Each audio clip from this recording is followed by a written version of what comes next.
Welcome to another episode of Dmah and Mike Rao.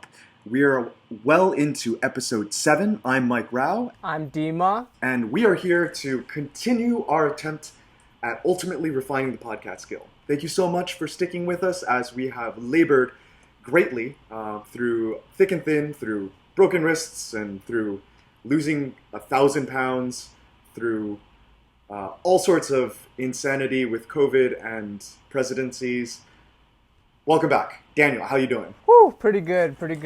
I've been watching a lot of television. I've been watching a lot of movies. It's one of the benefits of being fun employed during lockdown. Dude, have you seen the show Cobra Kai? I have seen probably the 30 seconds that keeps on autoplaying on YouTube and Netflix, and I can't get it to stop, even though I wanted to. And I have read the Wikipedia description because I was curious, but I have not watched the show. Pat Morita's dead. Like True. I can't. You know, I want me some Mr. Miyagi. Fair enough. But if you're like in any way a fan of the original films, I do think it's a very serviceable sequel to the films, not including that Hilary Swank awful Karate Kid sequel. This show is actually a very legit sequel, and that was Hilary Swank? Yeah, you didn't know that? There was so before there's actually been 5 Karate Kid movies. So there's Wait, 1, 2, Hilary and 3. Swank? Hilary Swank was Hilary the $1 Million Baby. Yeah, Before yeah. she was the $1 Million Baby, she was the next Karate Kid. And that movie, it's like if you they should pay you to watch that movie, even if it's free on Netflix or YouTube. Just like or Mulan? like that. Oh. You made me watch that? How much are you going to Venmo me, you freaking jerk? For the sake of the podcast and the discussion, he made me watch Mulan.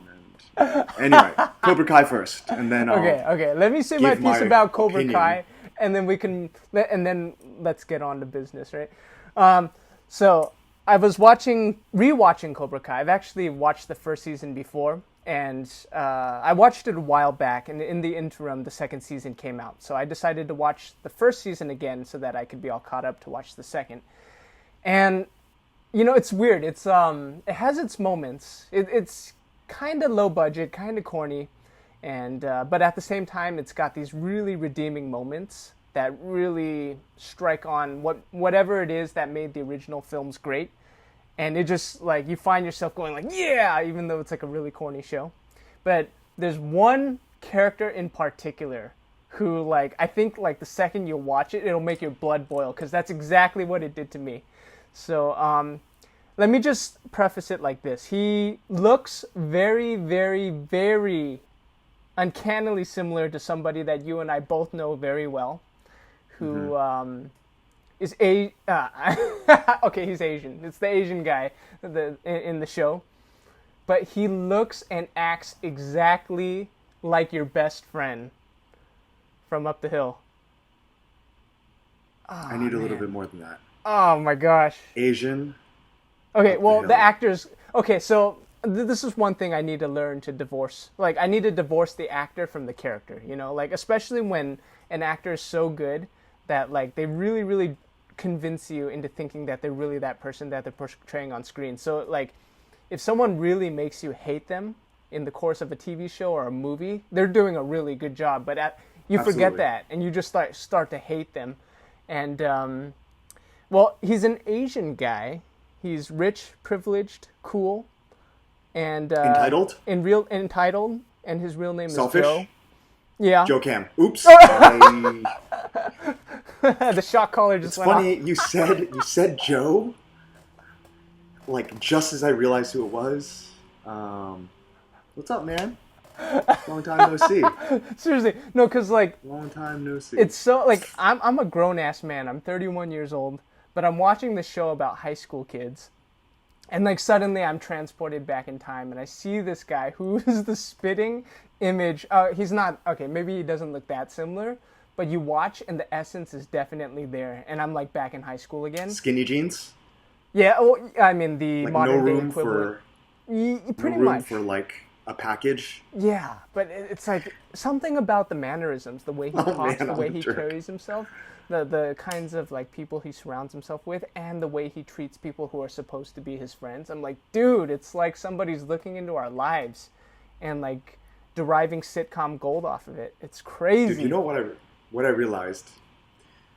Skinny jeans, like those type of skinny jeans, Yeah. are basically the male equivalent of a corset. Yeah. I never If thought you're of that. trying to hide your package instead of hiding your fat, Yeah. that's what you've succeeded in doing. Yeah. It's for this newer generation and their toxic masculinity, right? Yeah. I've been out in the tan. Now I need some shade. Yeah. So See, that's kind of what I like about the show. It's got this like tongue-in-cheek criticism of everything that's happening socially today. So like it kind of like ramps it up to an 11, kind of to like a comedic level. But like in the very first episode of the second season, like Cobra Kai has reinstated its dojo, and like because they just spoiler alert. hey, wait! Spoiler alert! Yeah, I'm sorry. Spoiler alert. But basically, for some reason, lots of students are coming to the school now.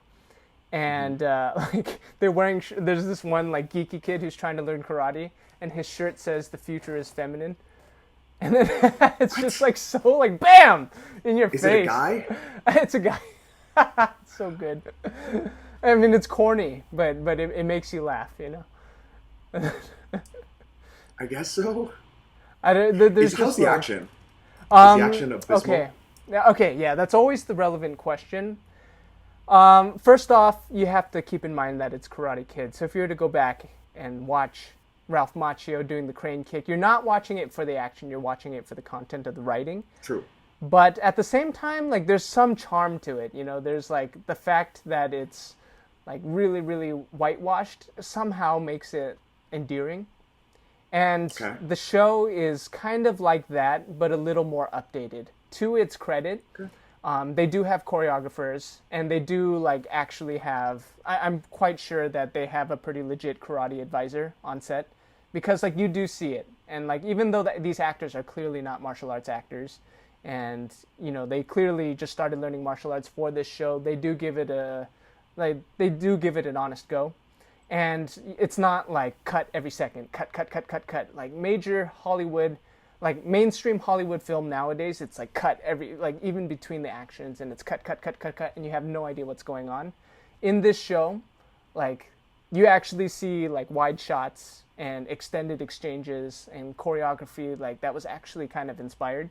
Like it's, you know, I'm pretty sure Andy and Brian they could probably come up with something better in like 5 seconds, but then still like you have to admire the effort, and it's serviceable to drive the plot along. It's actually a pleasant surprise in my opinion.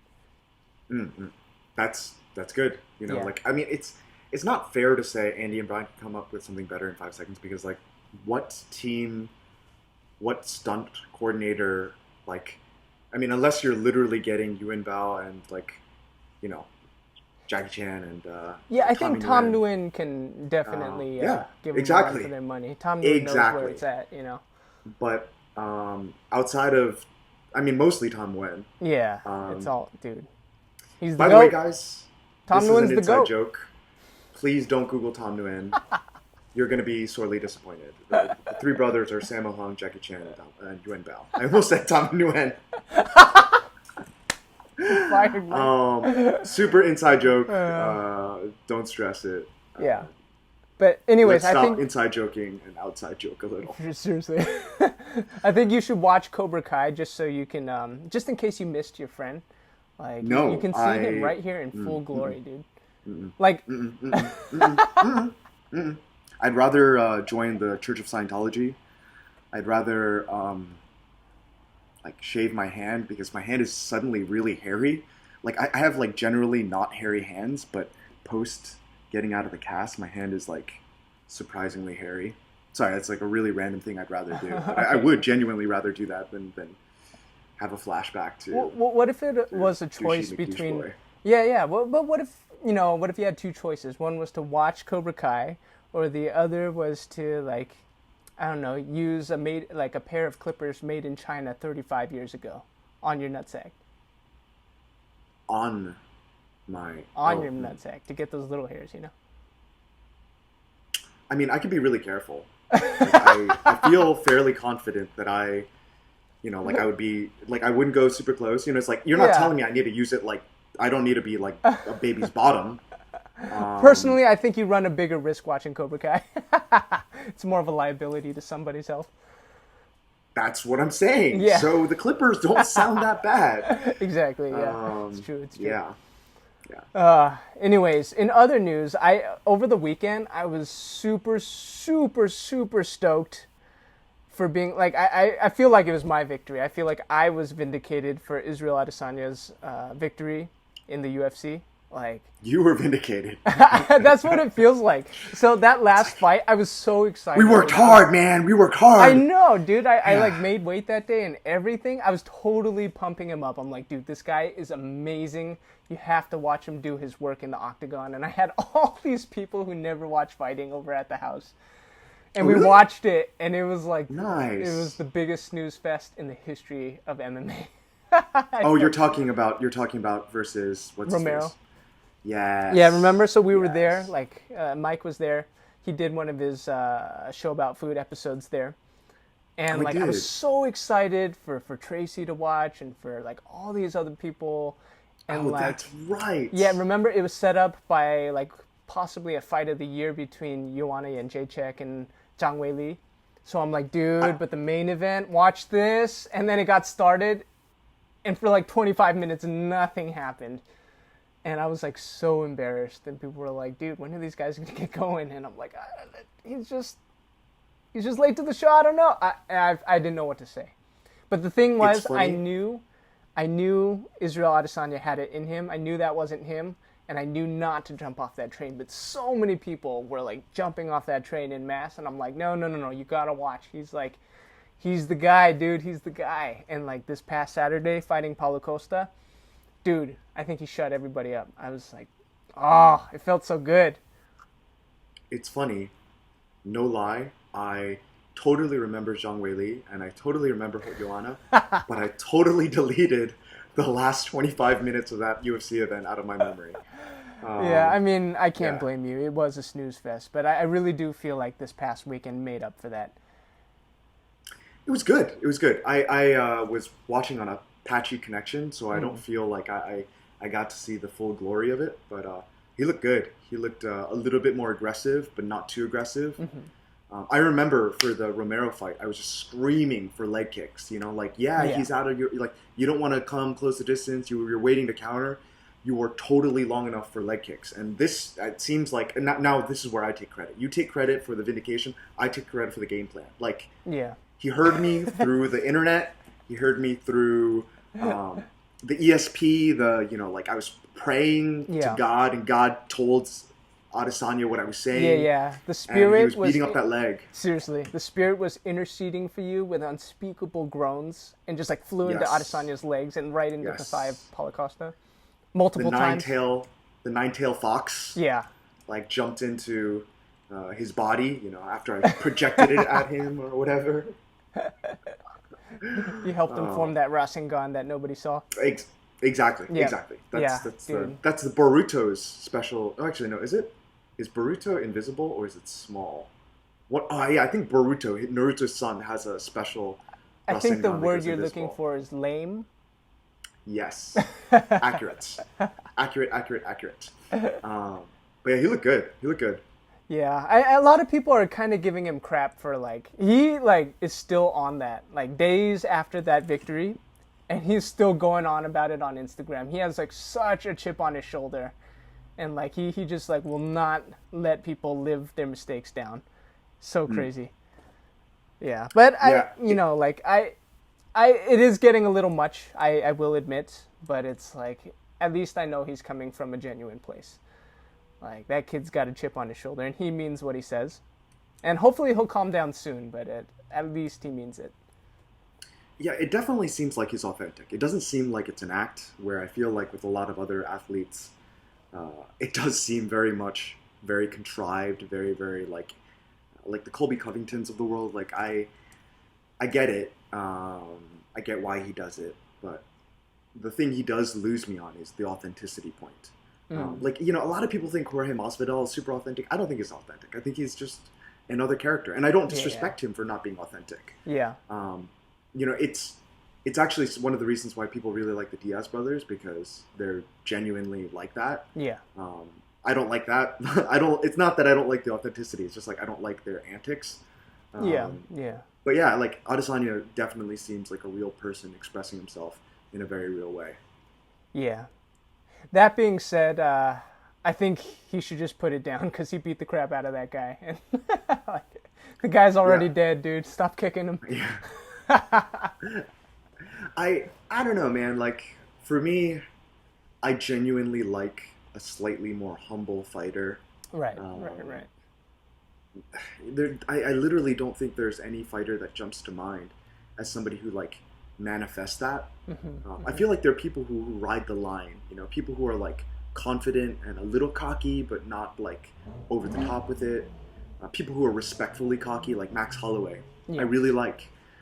He's always really cool with his opponent. He's not like a jerk about things. Yeah. And I just think that like that's you know, in a world that's so jacked up and divided for stupid reasons, like, do we really need to like manifest toxic machismo in the octagon as well? Like, nah, man, you can be like samurai going out and like fighting for the sake of the honor of the fight.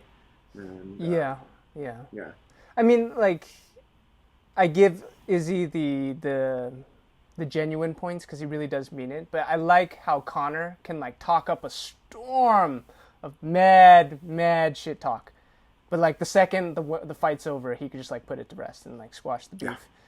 And like even if win or lose, exactly. Like even in his worst defeats, it's like, yeah, you got me, and I've always respected him for that. And I honestly think that Izzy can learn a thing or two from that. But at the same time, I am happy to see his legend grow, because like I think he's reached that point, not quite like a John Jones or a GSP or an Anderson Silva. Like he hasn't reached that air of invincibility, you know. But then he has reached that like, oh crap, I can't just like go in there and go willy-nilly on him. I really have to think about what I'm gonna do on my opening Sabo. Am I even gonna have an opening Sabo against this guy? Like he's reached that air of dominance. And I think maybe like 2 or 3 defenses down the line, then he'll reach that air of invincibility where it's like, who will be the one to take him down? Like right now, Khabib has it and John Jones has it, but not really anybody else. And I think if Izzy keeps playing his cards right, he'll be there relatively quickly. Did you say Sabo? I did say Sabo. Do you mean Salvo? Is it Sabo or Salvo? I don't know what Sabo is. How are you spelling Sabo? Sabo. Like, isn't it like when you go like aggro against someone in the very start?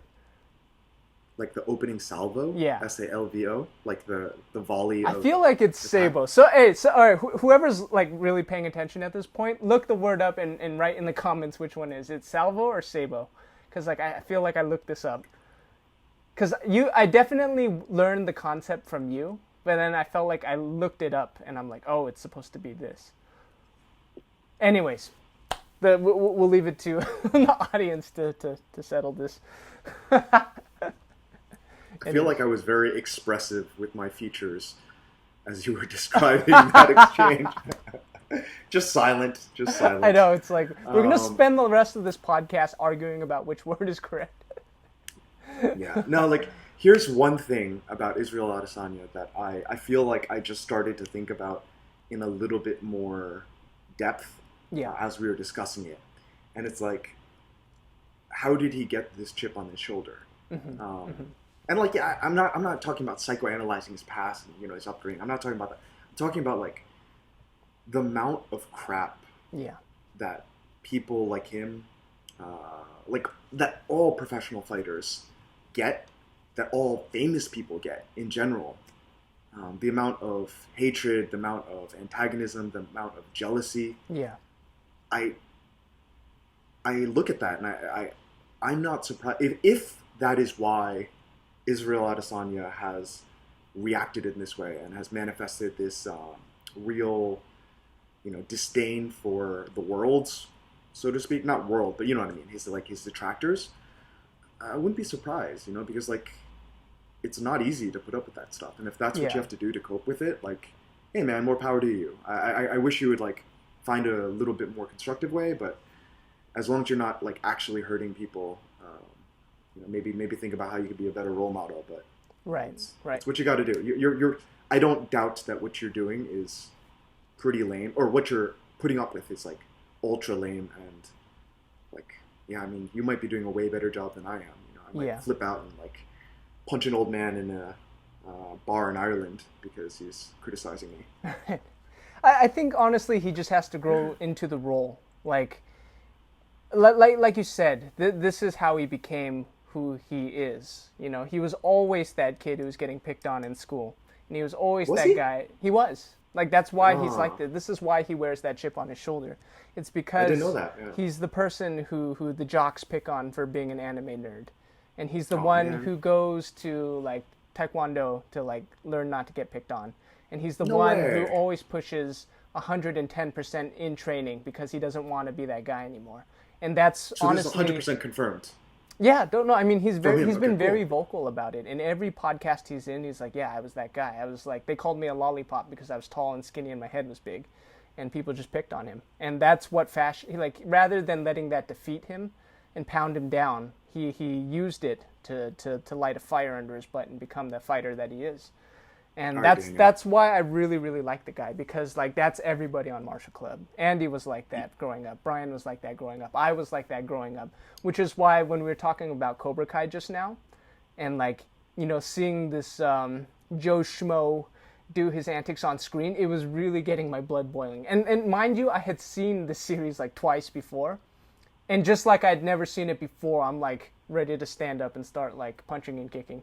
Because like it really, really brings back something primal, and like this is a fundamental part of our development. But in Izzy's case, like he's starting to outgrow that because he's the champion of the world now, and he's reaching that point where people are starting to look at him like the jock or the bully. Like he's the one who stands at the top of the heap now, and people are now the ones who have to climb the hill to get to him.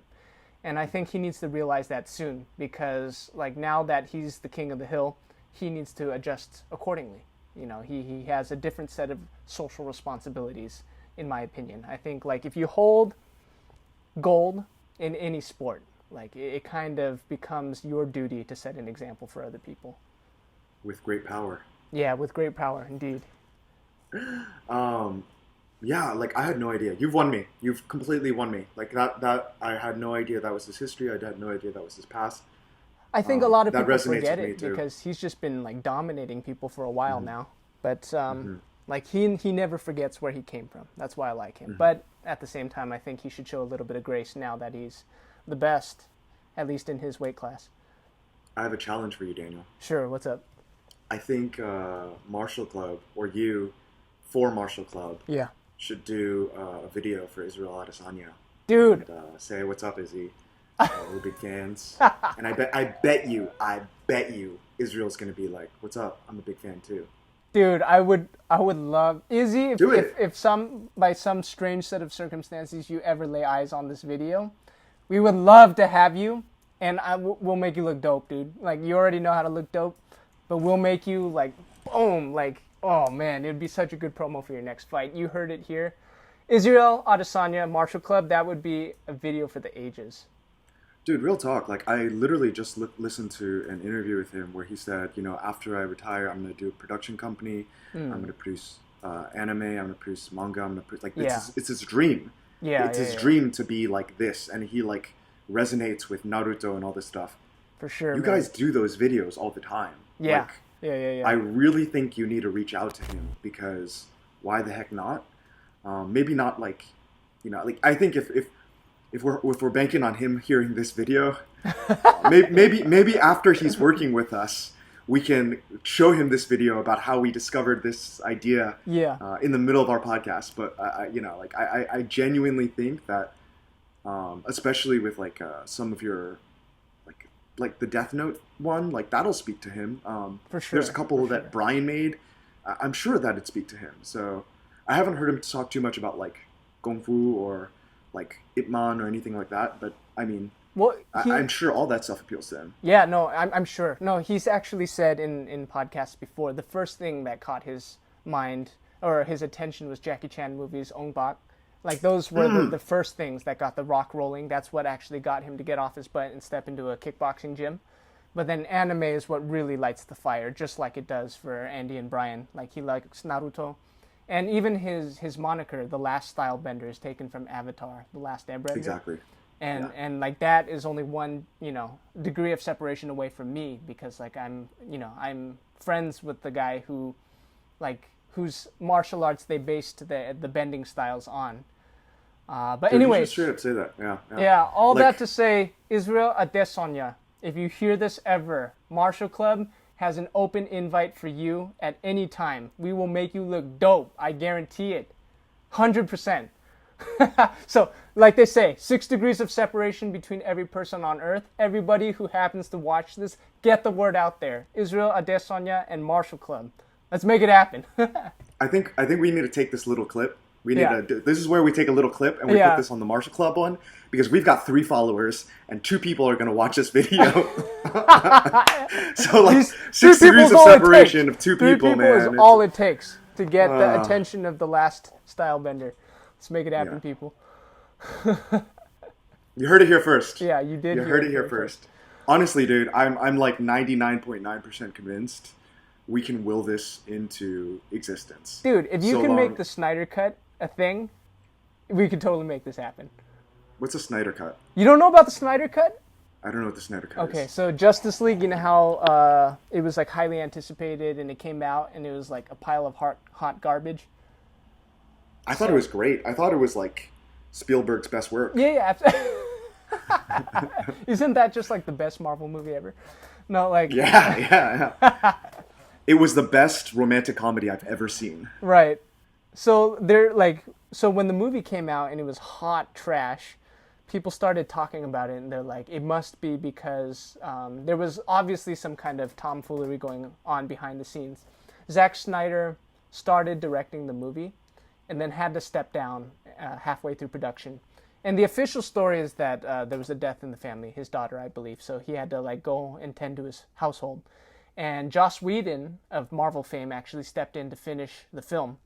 And I don't know if you actually saw it, but if you watch the movie, there's this clear seam running down the middle of the film. And it's like very easy to tell which parts were Zack Snyder's ideas and which parts were Whedon's ideas. They're totally different styles. Yeah, it's just, it's got I would have not chosen Joss Whedon, Exactly, right? I like Joss a lot, but just not to follow up, it's Snyder. like what Jesus says in Matthew, like when you try to patch up old wineskins with new cloth, it's going to rip.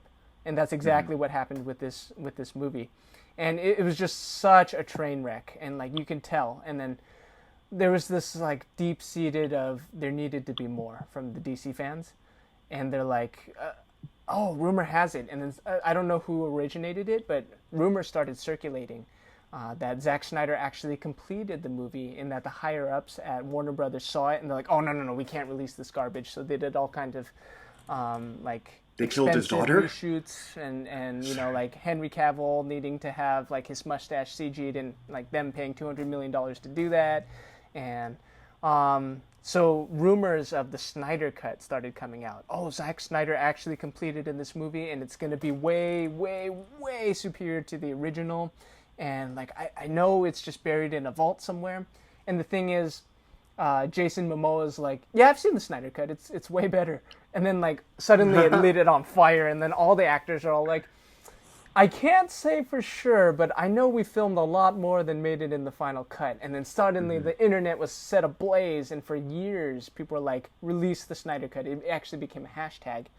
And then earlier this year, Zack Snyder was doing one of those things where you watch Man of Steel with him online, and he starts talking about it. And in the middle of it, he's like, yeah, guys, the Snyder Cut's real, and it's coming out next year. And then like, boom, the internet exploded, and like all this promotional material. So basically, they're like putting the finishing touches on it, and they're gonna release it on HBO Max next year.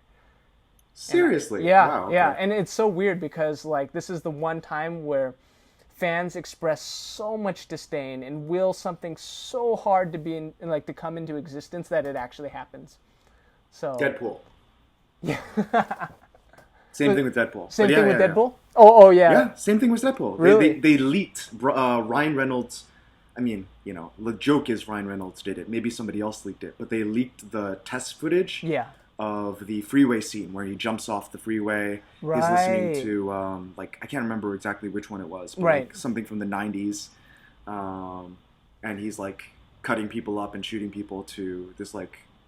I don't think he's listening to the music when the fight scene happens, but you know, this guy's pants are brown. Like that's Oh yeah. Should have worn yeah. it. Yeah. Yeah. Anyway, I digress. Yeah, I like that's 100% what got the Deadpool project greenlit. Right. Literally, and I think that days ended up after. being the first scene of the actual movie, right? And then it was like a smash hit. I All right. genuinely think it's a big part of why Marvel was desperate to get all of Fox's assets back under their fold. Because there's like gold like leaking out of their coffers. Dude, that's so crazy. Like that just goes to show that people, like we really do. There really is something to breathing something into existence. Like, well, we do affect the way things play out. Like I was just thinking about that behind. Just to go back to the Adesanya fight really quickly. I realized that like behind every high-profile combat sporting event, behind every headlining fight, there's always the narrative because that's how they sell the tickets, right? Because like people getting their brains bashed in is not very compelling, but if there's a reason for them to, you know, bash each other's brains out, like they don't like each other or they have a history together, or it's just like, you know, that narrative is what sells it, right? So, but at the same time, narrative doesn't always reflect the truth. So, for example, like Israel Adesanya versus Paulo Costa, like the narrative was you've got this skinny guy in Israel Adesanya, and you've got this big, like this big buff bully in Paulo Costa, and they're like gonna go head to head, and it's like, it's the whole brains versus bronze thing. And Israel was kind of being marketed as this skinny guy, but he's a technician. And then Paulo Costa was being marketed as this big knockout artist. But the thing is, Paulo Costa's not really a knockout artist. And then, like, to make things even more muddy, his striking accuracy statistically on paper was better than Israel Adesanya's up until that point. And it's just so crazy He's a how, pressure like, fighter. yeah, exactly. He's not a knockout artist, but he's a swarmer, right? So, but it's weird how narratives, they start and they gain momentum. And come fight time, there's so much momentum behind that narrative that like it's hard to say otherwise. Stephen A. People Smith. won't even hear it. Yeah, people like Stephen A. Smith, but more than just Stephen A. Smiths of the world, and more than just like the Dana Whites and the UFCs and the Don Kings and all of that. I feel like it's also the public that plays a role in perpetuating these misconceptions. Like, to go back to Israel Adesanya's fight against Robert Whittaker when Whittaker was champion and he was interim champion. Like, the narrative was Whittaker was like the standing champion and he's experienced, but he's also a little aged and weathered. And Israel Adesanya's the hot new kid on the block, and he's got youth on his side, and this energy might be a threat to the old guard. But in reality, Israel Adesanya was 3 years older than Whittaker. They only saw Whittaker as the more experienced fighter because he has a stable home life. He's married. He's got kids. He looks older. He's more stout. And he's, been through wars fighting as the champion in the UFC.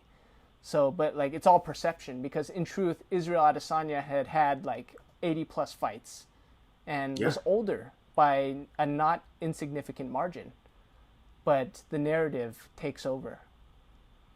It's just, yeah. And the thing is, it's the fans who perpetuate that, not the promotions, not even the pundits. It's actually the people watching and consuming. I mean, they all play a part, but what we think as fans really, really does contribute to the turbines. Yeah, it's interesting because at the end of the day, a lot of these fans want to hear their thoughts validated. So if something's trending, somebody like Stephen A. Smith, Joe Rogan was like, I respect you, Stephen A. Hey, Stephen A. Smith, I don't respect you. You've made your career by literally sensationalizing incorrect facts. You're entertaining, but you're entertaining because you're a big mouth and Mom, I'm in the middle of a call. Oh, well, it's okay.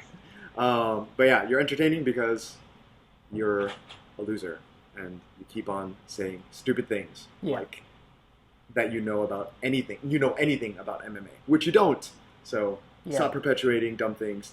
Stick to what you're good at, which is talking about nothing. Maybe you should just start talking angrily about nothing. You know, like... Yeah. And see what kind of traction it generates, right?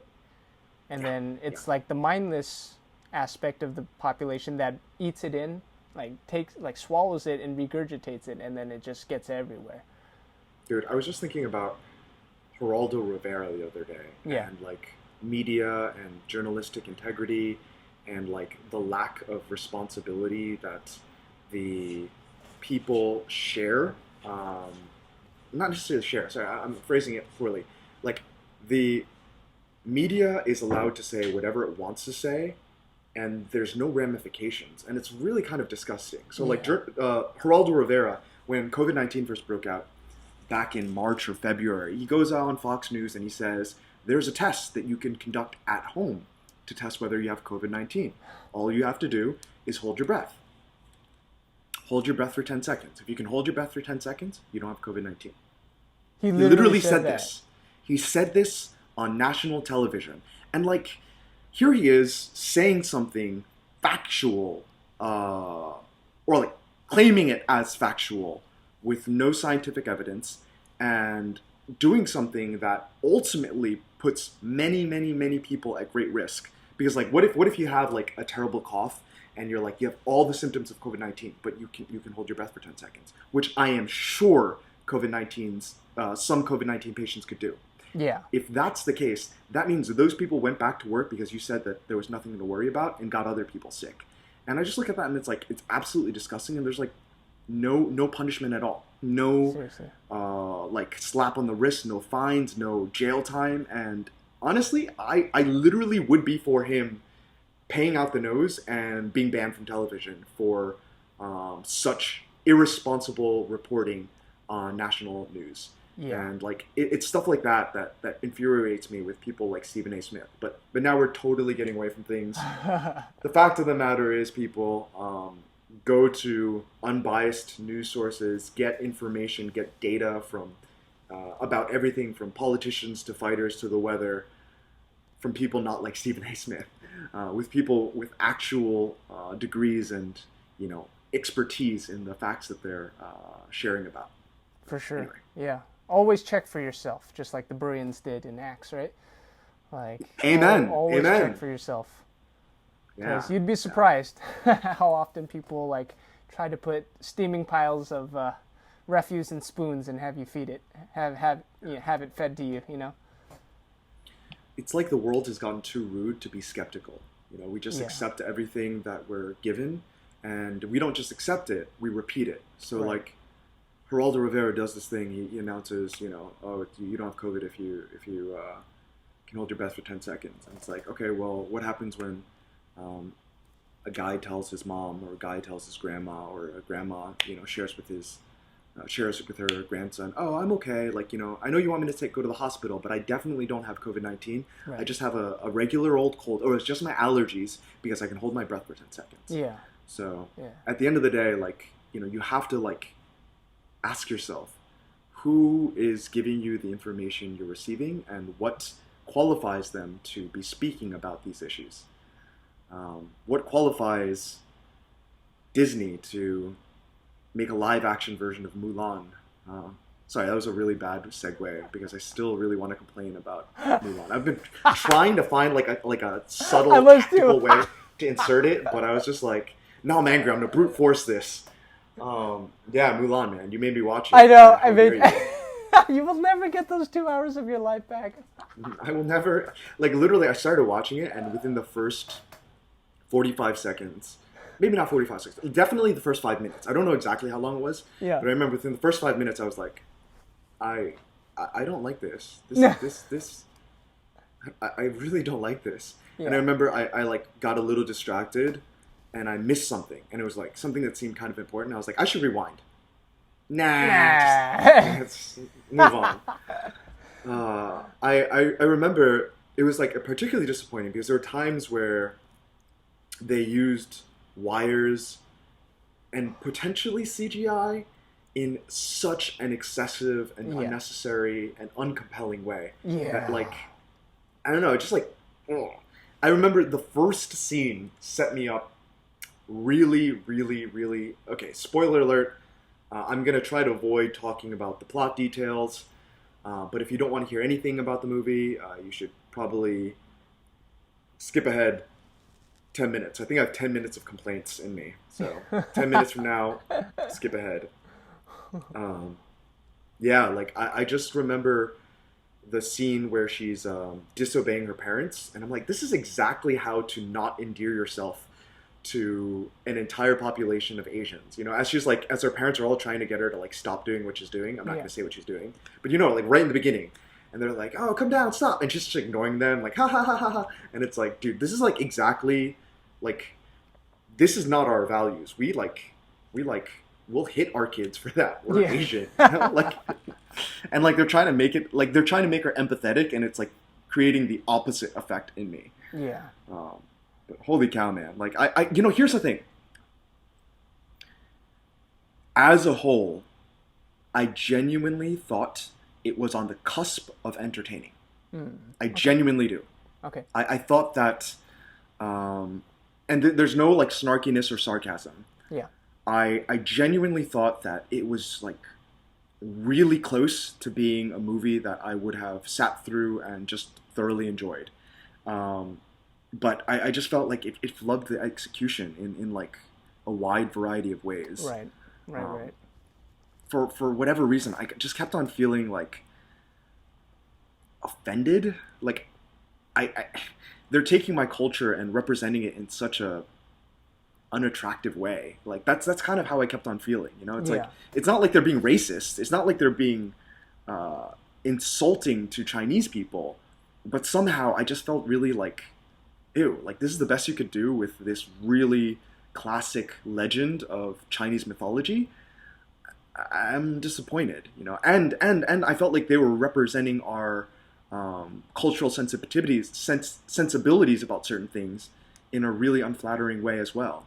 So I was just not over the moon about it, you know. I didn't track it well. My qualms with this movie are many. I'd like to preface by saying I really appreciate my girlfriend Tracy for paying for it. So, like, I'm going to make fun of it quite literally at her expense. No, honestly, I'll be fair. Like, the movie attempts to be many things, and it fails at every single thing. So it's like you have a choice, right? This is a Disney live-action remake. You can try to pay homage to the original, or you can try to be a historical drama. But if one is hot and the other is cold, it's neither. It's lukewarm. So my reaction is I spit it out of my mouth, right? It doesn't pay enough homage to the original. Like everything that was charming or funny or entertaining about the original, none of that's there. And if I want a historical drama, I can go and watch the Chinese version of the movie. And if I'll get my fix that way. But you won't find it here. It's got all of these mainstays of Disney princess movies like jammed into it. And it's like, it feels like, imagine like you're eating some Chinese food that's legit, but at the same time they're like insisting that you have it with a baguette, or you have it with, mashed potatoes or something like that. It's like all of these things are good in and of themselves, but when you're forced to take them all in together, it kind of takes away from the whole thing. Like, so I do appreciate that whereas the original Mulan only had like slight references to martial arts and like, subtle depictions of martial arts, this one had like actual like martial arts in it. But the thing is, it wasn't earned. When you watch a movie, you want to see the development of the character. They embark on a journey and they strive to become a better version of themselves. But then when I was watching this Mulan movie, everything that she needed to develop, she already had. Like, okay, this is like my biggest qualm with the movie, and I find this borderline offensive. In fact, I might just like work myself up into a frenzied rage after this. But the thing I had the most trouble with in this movie was the fact that she had strong chi. Like, you see it in the very beginning. She, like, a situation that would have killed any normal child, she, like, just lights right through it. because she has strong chi. And what that equates is to is she doesn't need to train. She doesn't need to, like, when she goes to the army, she like kills it right away. I mean, like she can already walk on water and she can already catch spears flying at her at full speed because she has strong chi. I find that super offensive because, like, everyone who's ever done martial arts knows that you need to work for your skills. You're not just born with talent. You start with the basics and you find out how much you suck. And it's dealing with the fact that you suck day after day when you put in the work, and waking up one day and realize you suck less. You know, no one's born a master. And here she is, this little girl who doesn't listen to her parents, who gets into a lot of trouble, but she's got strong chi, so she can do whatever she wants. She can go to the army and get away with being an imposter. She can disobey her parents and, like, basically gets praised at the end with she didn't earn anything. She had it all, like, in her repertoire already. And that leaves you with nowhere to go. Like, I don't know. Like, that really, really made it hard for me to appreciate, like, the way the movie was going. I'm gonna do the rest of this podcast with my phone to my ear because the headphones, I think, ran out of batteries. Sorry. So I was like okay, going okay, off, dude. Like, no, I heard. I think I lost maybe like 10% of it, but I could kind of get via context what you were saying. Okay. Context what you were saying. Yeah, that's my biggest qualm with the movie because, like, I mean, it's unearned. Yeah. I will accept it if someone says that I'm just a homer for martial arts movies. That's true. But the thing is, if you want martial arts to be a major part of the aesthetic behind your movie, if you want that to be one of the selling points, like, do it justice, do it right. And they did not do it right. You're right. When you said they used wires or CGI to uncompelling effect, that's absolutely true. And that is sin number one that is wrong with Hollywood action today. You don't just do wires for the sake of doing wires. You do wires to enhance the action, not to give it some goofy, unbelievable quality. Like, when will Hollywood understand this? Like, if you did wire work right, people should doubt whether wires were even employed in the first place. It shouldn't be, like, super, super obvious that what they're seeing is fake. It takes people out of the experience, and that's the opposite of what you want to do. But they make this mistake every single time without fail, and it drives me up the wall. Oh my goodness. Absolutely. I'm there with you. I, like, remember just cringing every single time I saw wires employed. And it was like, the thing that was particularly damning is it was utterly unnecessary. Like, There are ways to execute all those techniques, not all those techniques, but many of those techniques using actual martial arts. Yeah, exactly. I mean, is that so much to ask? I don't know, man. Like, you got Donnie Yen, probably doing choreo for you. The guy's like a legend. He's capable of giving you all the coaching you need, but and even it just seemed if like they're not half-assing it. Right. I mean, and even if he just is not feeling it that day, lack of talent is not an excuse. Because I know, like, a lot of people they brought on the set, they even offered to have Brian on for, like, a couple days. Like, it's not like you guys lack the talent. It's just you guys lack the ambition and the willingness to use the resources at hand, because it flies against the conventions of your filmmaking style. That drives me crazy. And the thing is, like, question. Yes. Can you guys produce as quickly as it would take to produce without, like, let me, so they're using wires, they're using CGI, they're using all this stuff. Could you guys produce in as fast a time frame as it takes to set all that stuff up? Well, what I seem to be learning, and this is all secondhand because it's not like I've been on any of these big sets, but the majority of the time that's being consumed is with things that ultimately have very little to do with what you're seeing on screen. It's like they have to, like, set up these big canopies so that, like, the lighting is going to match what they're going to do in post. And, like, they waste a lot of time setting up the wire rigs when, like, you could just have a capable stuntman go and do it without the wires and just frame it right, Like, so by that measure, yes, it might not have that polished, like, Marvel or Disney look that seems to be standard based on the decree of some suit upstairs. But, like, as far as the action goes, and we can actually get it to look decent even from like a conventional cinematic point of view. Yes, we can do it. Like so much in the time frame. Yeah, I think so. Honestly, I dare to say, like if we had the same budget, we can do it. So I guess here's the thought. It's bold, yes, and I get like when you have like big sets with lots and lots of people. I get the logistical challenges, but honestly, I think my understanding is the things that take all the time and resources are not what you'd expect it to be. Okay. So here's the thought. You mentioned two examples. You mentioned lighting canopies, and you mentioned wire rigging. Okay, right. So clearly the setting up of wire rigging is something that you guys could cut down on. But the setting up of the canopies is kind of a sunk cost. You're going to have to do that no matter what, right? Because it just needs to happen. Yeah. So because I don't have enough experience and it would just all be conjecture, the question really is, if you guys were on set and if you guys were to just, pound it out in a good format and like you just save the amount of time you would save setting up the wires, but you honestly probably have to take more takes, honestly probably have to do a little bit more reps. Is the dollar cost prohibitive to Hollywood to do it right?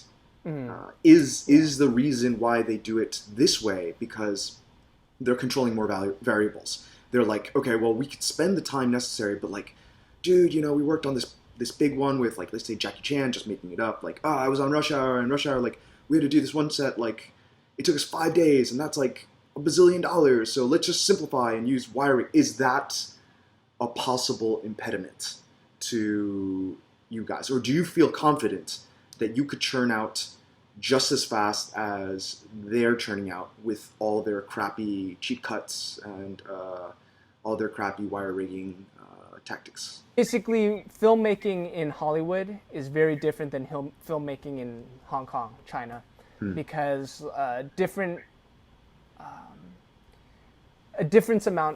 amounts of energy are paid towards things like safety and precaution and stuff like that. So granted, if you were to do wire rigging in Thailand or China or Hong Kong, people are cheap.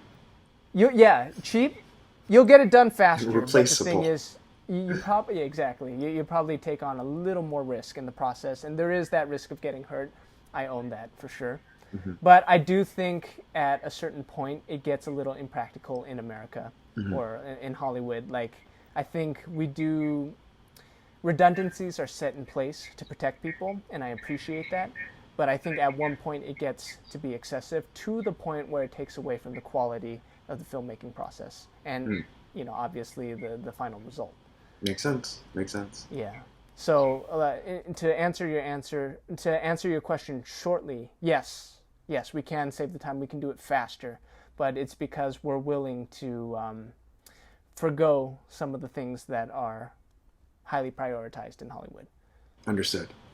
Very interesting. Yeah. Very interesting stuff.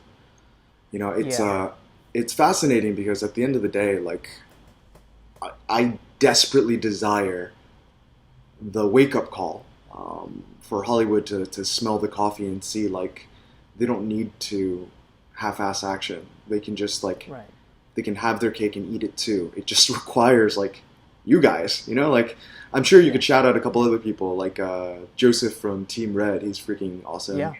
Who, by the way, if you haven't seen it, actually made his own rendition of Mulan to coincide with the release of this Mulan. It's no way. Just that, yeah. Awesome. It's crazy. It's crazy because it's Mulan re-envisioned as kind of like an East Side Story-esque, like it's like a modern day like musical kind of thing. Oh, awesome! Wait a second. Yeah. No, I've seen this. I've totally seen it. Sorry, for some reason. Creative. The guy's a genius for sure. And I just I feel bad that it didn't get the traction it was supposed to because the movie itself was put on ice because of the lockdown and all of that. So if you guys are watching this, search it out, watch it for yourselves, and just appreciate it. You might even enjoy. In fact, I'd say you'll probably enjoy it more than you will the actual film. And you don't have to pay for it. What you meant to say is you will enjoy it more. Yes, yeah. I was just trying to be humble for Joseph's behalf, but Joseph Lee, shout out to Joseph Lee for making his rendition of Mulan. Yeah. You know? I wanna like. Sorry, go. Oh no, I was just gonna say Brian also made a joke. He's like, I want to do a skit of Mulan where I play all the characters, including Mulan. Because like you should hear like Brian's rendition of the characters from the original. It's so funny. It's good, right? I bet it's good. My name is Yao, King of the Rock, and there's nothing you sissies can do about it.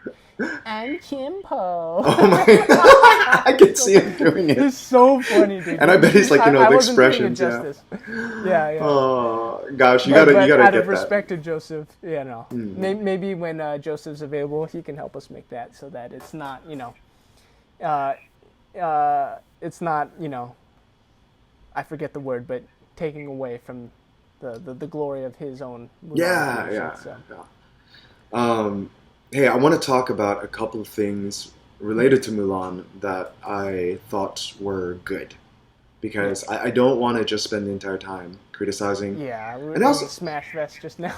Yeah, and I also want to say, like, dude, like at the end of the day, like, even though I'm critical about this medium, and even though like I might have not liked every single performance and every single decision that's made, like, at the end of the day, like, you've got to give credit where credit's due. People labor at this so hard. I've been trying to working on trying to create myself, and I just have it's given me kind of a little bit of empathy. It's kind of given me this desire to understand that a lot of feelings, a lot of work goes into it. I want to be open to similar criticisms myself, and not just hate on things blanketly. But I will say I genuinely liked quite a few things about the movie. I thought the movie was beautiful, like visually. The choice of location shots that they used, the palaces that they built, really stunning stuff. I'm sure a lot of it was CGI, but I still thought it was stunning in that regard. I really liked Jason Scott Lee. Yes, excellent casting. Not just excellent casting. I thought like genuinely excellent acting. Like I always try to pay attention to how much somebody is throwing themselves behind a character, and I think he was the one person that stood out to me as the standout amongst all the different people. Like I thought there were some pretty decent performances, like decidedly above average. But he was the one that I was like, oh yeah, this was done well. This was done well. Right. And honestly, the acting as a whole wasn't really bad. Like it was like pretty convincing, pretty like decent. In some cases, I was like, man, this is like the worst choice of dialogue for these people, or man, this is like the worst like way to frame this specific topic that you're trying to talk about. But the acting itself, like I thought everyone did a pretty compelling job. I also liked a little twist on the Emperor. And like I was convinced that it was Jet Li being dubbed. Do you think that's like his actual voice? You said you thought it was his voice. I think that's actually his voice. Like when I heard it, I'm like, that's Jet Li's voice. And what that says to me is I think he spent a lot of time trying to like de-accent his English, but I actually think it was to the detriment of his performance this time. Like the thing is, I'm pretty sure hearing that, if you were to somehow talk to Jet Li in person today, you'd probably go like, wow, your English has gotten really good. But the thing is, it sounded so like forced and even kind of like westernized when he was talking, which admirable because that takes work. But I think it would have just sounded better if he was just his Beijing self. Yeah. Like or Singaporean self, I'm sorry. The thing that was strange to me was how low his voice was. Like that's like, cause he's kind of got a slightly higher, not slightly, like significantly higher pitch and tone to his voice, almost like a little nasal. But he was down here with his Emperor voice, and I was like, wow, like is that really Jet Li? I was convinced that it wasn't until you texted me as I was complaining at you with texts while I was watching the movie. I could be wrong, but I do think that's actually his voice. Yeah. Maybe altered in post or something. Because I also think Donnie Yen's True. voice didn't sound quite normal. Yeah. But Definitely like, different. they actually did their own voices. I'm quite sure. Yeah. I liked Donnie Yen. There was one point where I was like, I really wish Donnie Yen would just be like, hey guys, this is a stupid like progression for my character, and I don't think it's reasonable, and I think you guys should rewrite this because he probably has the leverage and the equity to do that kind of thing. Do you remember when the return to camp? Which return to camp? Like after the Post Yeah, the okay. yeah. So it's like, I'm just gonna say, look, if you don't want spoilers, please skip ahead. I'm gonna limit this spoiler to. I think we should just talk openly. It's like Okay. Yeah. Spoiler alert, he's going to talk about something that happens in the movie. If you don't want to don't want to find out what that is, skip forward like 10 minutes. Yes. You'll be okay. So Mulan is exiled, and then she discovers that the emperor is going to be targeted by the invaders, and she returns to camp to tell her, comrades, hey, we have to go rescue the emperor. And Donnie Yen is like, I'm going to execute you. And then she's like, okay, I accept this fate. And then everyone is like, I believe her. And he's like, okay, then you will lead us. And it's like, wait, what? Like, huh? Like, you were just going to execute her. Now she's leading you, like, your freaking, like, battalion? I know. What? Yeah. Seriously, this is so ridiculous. Just, so ridiculous. I remember being as offended during the Wonder Woman movie. It's like, a man, we must kill him. Okay, you're leaving with the man? Okay, best wishes, goodbye. It's just so contrived. It's like they just, were like, all right, I'm just tired of this writing room session. Can we just wrap it up? Okay, let's say he agrees. Done. Cool. Right, that's finished. Exactly what it sounds like to me. Yeah. And like when she has the fight with Gong Li, the witch, like, yes, and she gets stabbed through her armor. Sorry, yes. Totally spoiler. Yeah, but she gets stabbed through her armor. But just the fact that it's like, embrace the fact that you're a woman, and then she gets up as if like she has no physical damage done to her body. Yeah. What is this? Yeah, I very much dislike the wire work to throw people around. I know. In really exaggerated, dramatic ways. Like, at one point, she gets hit with a shuriken, which is probably, like, an ounce and a half. Right. And she, like, flies 30 feet into a wall. Like, literally, in order for that much force to be generated, you would have to throw the shuriken so hard it disintegrated. There have to be Pym particles in play. Seriously. Like, it's got to be Ant-Man in that shuriken. Seriously. It's just, like, come on, guys. Like, I mean, I get that this works for 6-year-olds, but... What if Mulan is actually part of the Marvel Cinematic Universe, and Mulan is actually just a prequel to Ant-Man? I see. Because, you know, like, you got to think franchise. This is absolutely what they're doing. And then... You heard it here first. Drop it. You heard it here first. Oh... But yeah, like, honestly, I think the thing that, like, my major takeaway was, like, dang, they were actually surprisingly close. Everyone was panning it, so I was like, this is going to be terrible. And as I was watching, I was like, it was decidedly terrible. But then I, like, continued to, like, really try to analyze it, and I was like, man, I really think they were just an iota, maybe not an iota, they were not that close, but they were half a dozen key changes away from a movie that I would have encouraged people to watch. Right. Like, again, like, the acting was great, by and large. I did not have any issues with most of the acting. And that's one of the key things I always look for in a movie.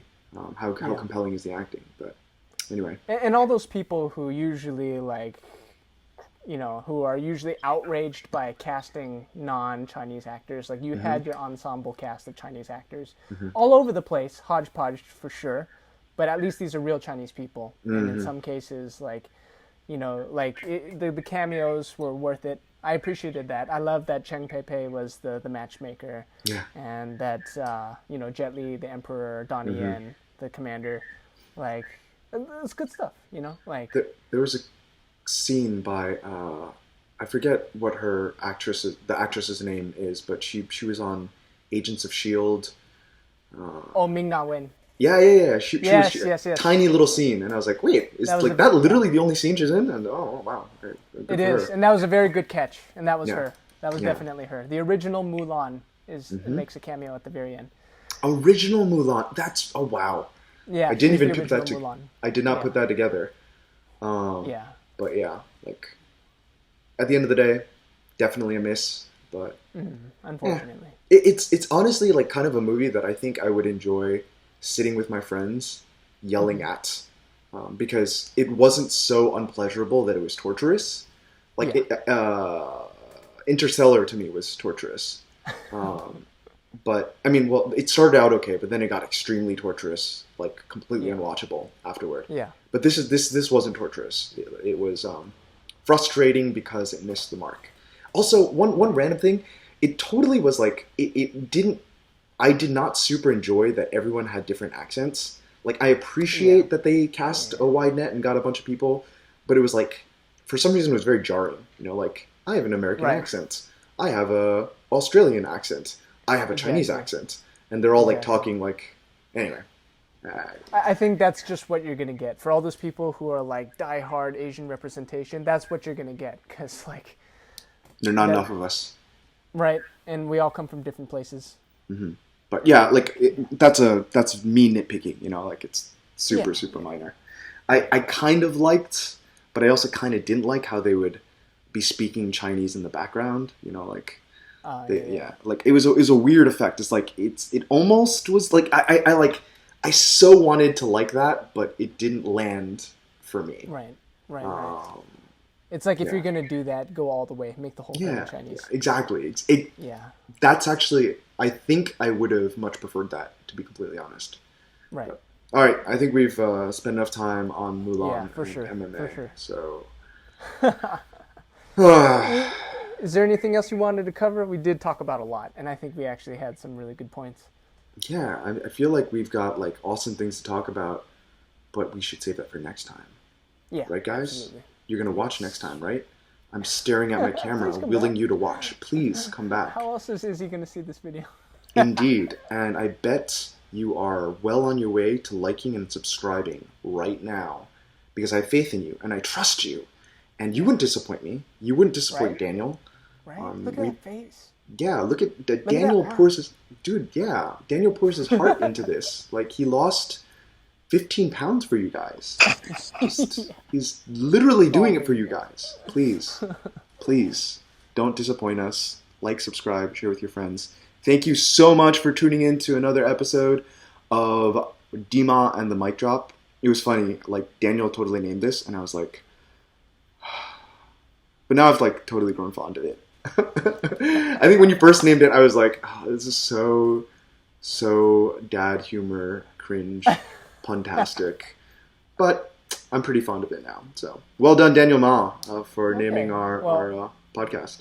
If anyone like proposes a new name for the show, just put it in the comments below. And, it's done. It's done. It's in stone. It is in stone. In stone. Israel Adesanya. I'll see you when COVID is over. It was my idea. So see you soon, boy. Yeah. Daniel Ma challenges you to a fight to the death. And is going to start photoshopping you as a Care Bear and him as a Power Ranger because that makes sense. I'm done. Yep. All right, I'm losing lucidity and becoming more and more nonsensical. So, thanks again for watching another episode. Later. Signing out.